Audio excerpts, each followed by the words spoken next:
So I've actually been kind of cyber stalking you guys online. I watched a couple YouTube videos, dipped a toe in to try and make sure that I knew what I was getting into. And I kind of ignored last month because Into the Wild, I don't know, it didn't register for me. But I saw Family Feud and I had this huge light bulb moment. I'm one of 4 siblings. My mother is one of 4. My family grew up very big Italian, 11 grandkids kind of all living together near each other at once. And we've since had this rift kind of grow into this just insurmountable crevasse. So we went from, all the holidays together, all of the family together all the time, to just absolutely impossible to mend, I guess. And so me was like, let's go air all the dirty laundry. And before I decided to do that, I jumped onto the family group text, or the immediate family group text, I should clarify, with my siblings and their significant others and my parents, and was just like, so this feels pertinent, it feels important, it feels like something worth talking about, even if it's just to figure out my feelings about it while I say it out loud, because sometimes I can't get the brain and the mouth to kind of do the same thing at the same time. And of course, my mother torpedoed the idea. She's like, please don't go into the details, let's not talk about this.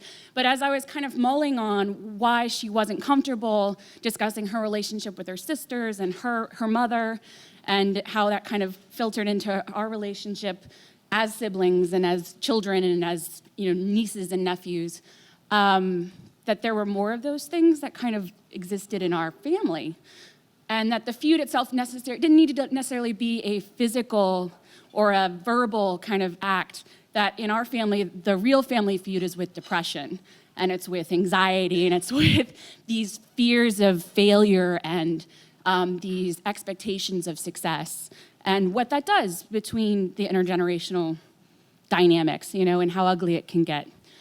And it was definitely something that I thought was important to speak on. It's not something that I got to really put on paper or prepare for you guys tonight, but I just wanted to kind of talk about how excited I was to see something like that in a venue like this, and just the opportunity to explore some of the themes.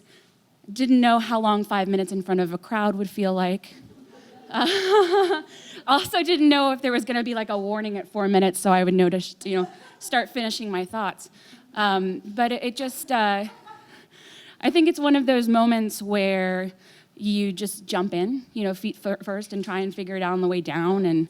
And coming back to kind of this relationship and all these women in my family who keep doing the same mistakes in different ways, and keep kind of creating the same frictions between one generation and the next, and not figuring out how to fix the toolbox or fix the parts that are broken in order to connect in a different way. It felt important, it felt like something worth saying. I do wish I'd had a little bit more time to make it a thought instead of just getting up on stage and trying to get it out there. But I definitely am kind of floored by how much the net you cast, or how much the family you bring into yourself versus the one you're born into, can really change how you greet the world and how much you get from the world that you're living in. And it was really exciting to hear you guys say that you're creating that in New York. I'm a transplant. I haven't experienced it yet. This was a big move. We've lived on the East Coast in Florida and Virginia and Texas, and now it's Pennsylvania. I say that my youngest sister has lived here her whole life. We moved here when she was in 3rd grade, and I went to 3 different high schools in 3 different states. So it's definitely been kind of an interesting process to reconcile all of those things together, and to kind of have an opportunity to maybe put them into a bigger concept than just the basics of family friction or family fights. So thank you. Yeah.